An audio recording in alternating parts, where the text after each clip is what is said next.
So, hey guys, Chauzu here. So this is me from the past, here to talk about some optimizations you can do for speed in Treasure Map. So let's go into it. You basically want to press that button as soon as the last navigation level ends and just keep going. What I do usually is to just tap the compass constantly, and that's just an easy muscle memory to build. So I'm just tapping all the time. And then you know that you'll keep moving. Then you'll notice points where you have to turn, so you can basically be prepared for that. I have one bad muscle memory left, which is from when we always had invasion. So I was used to trying to rest a bit after the first tap, but that's obviously not the case anymore. Another thing I've started doing now is that when I hit a chest or something, I like tap with 4 fingers at once. So one finger covers the compass and the other finger covers the OK button. So this means that you basically press OK and the compass at the same time. As said, very small optimizations. Let's see a battle. You have to be prepared to click next right away. Just remember where the buttons are. So as you see, that was very clean. So yeah, I don't play like that all the time, but sometimes I get in the mood. I want to just play as fast as possible. And then you can easily get into that. You just have to pay attention, try and build muscle memory. Honestly, I should try and build muscle memory for that. And yeah, when you start a stage, you should tap right away to remove the stage text. You can't remove the text after that on stage 1. But yeah, after that you can remove a lot of text. You should usually just be tapping the screen when you get to a boss, because they have some text that aren't automatically removed. Some text don't matter though. Like if this was a blitz, I try and remember like what text can I remove and can't I remove. And yeah, I actually did a mistake here, which is that some bosses I fight both on the map and in the battle rush. So optimally you don't use as many specials on the map, but yeah, my muscle memory has like the safe strat in the head. And yeah, I'm prepared to turn here because I know I want to face the Danjiro, so I just mash where I want to go.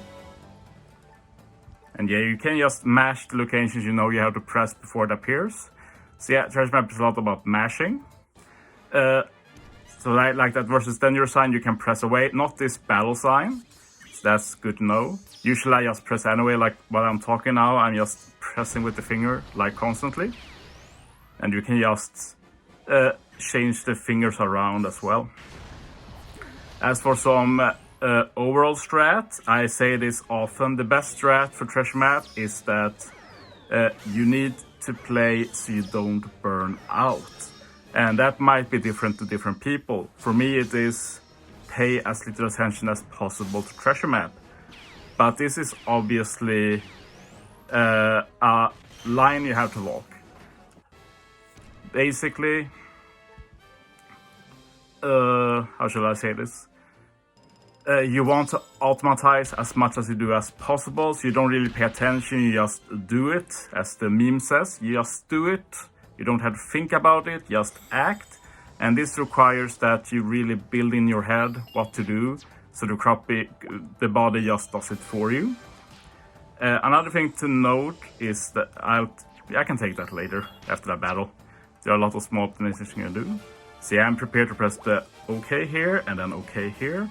Then click the character and select and OK. So as you see, that's very smooth, and like that barely saves a second than doing it normal.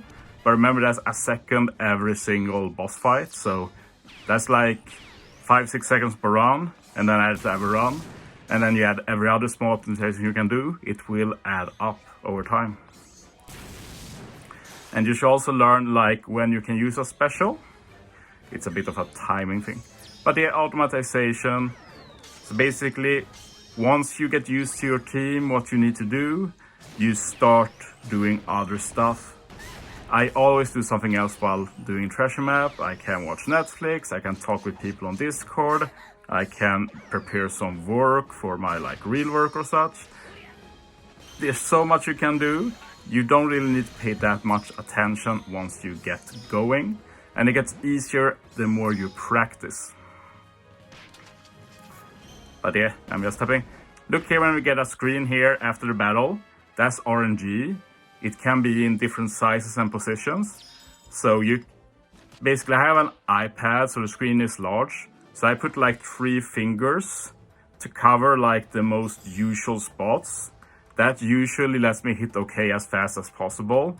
Sometimes I miss, but I've built a muscle memory now that if I miss, I just readjust slightly. So yeah, it actually works good. These aren't stuff. Most of these stuff aren't stuff I've done all the time. Basically, once you feel you've mastered something, you start thinking, what more can I improve? So it's always fun to push yourself to get better, especially nowadays when there's so many young people playing this game who have a lot more stamina, who can just keep going more than old people like me. So yeah, we need to try and take every advantage we can. One thing I haven't talked about, which is obviously important too, is just overall treasure map knowledge. Like for example, maps usually have 3 different variations you can have on normal maps. So what I start every treasure map is just double check what are these variations, and then I check on the bonus map which ones are on the chest route, and then after that I might build some special teams that face the bosses on the map where they are level 1 and permanently easy. Usually I do bugger teams, but this is also something you have to consider what is important for you. For me, the most important thing with treasure map is optimizing drops, get as many limit break materials and tickets as possible. Some people don't care, like they want that, but their number 1 goal, like there I was a little bit careless and mistapped. What I did wrong there was that I tried to tap the first one, which is a good strat for mini bosses. You go with the highest one, because if you sort by same, that's a guaranteed same character, you don't have to look. But for main bosses, you don't want a guest, you have to pay a bit attention. So I pressed my own Rayliga button there, which is not optimal, of course. So yeah, that's just something I started thinking about not too long ago, so my muscle memory is not properly adjusted to that. Some things takes time. You have to realize when you make a mistake what you do optimally next time that situations happen. You focus on it a bit more, and eventually the body will just adapt. That's how it works for me, at least. I know it's different for other people. I've been told by others that it's absolutely impossible. I have to focus 100% on the treasure map. But I'd say that maybe you need to reconsider your approach. Like for example, most teams I use wave clears, but you could just do an approach where you auto battle every mini boss. This gives you a break. I actually messed up to actually use Sorrow first. Like, you end up making mistakes, that's how it is. Like, this is an unusual situation for me, talking when playing treasure map. Usually I'd reset here just to guarantee I get enough damage in some high nav level, but I hope that by hitting with all units it should still be enough. But yeah, I hope I gave some tips and tricks though. Basically, you can just auto battle mini bosses instead. You get a briefer, you can calm down, and maybe your runs get slower, but if you can keep doing runs all the time, then the end result is better. That's basically what I want you to remember, that the main goal when forming a treasure map is to keep going constantly. Try and achieve that. But yeah, thanks for watching guys. See you next time.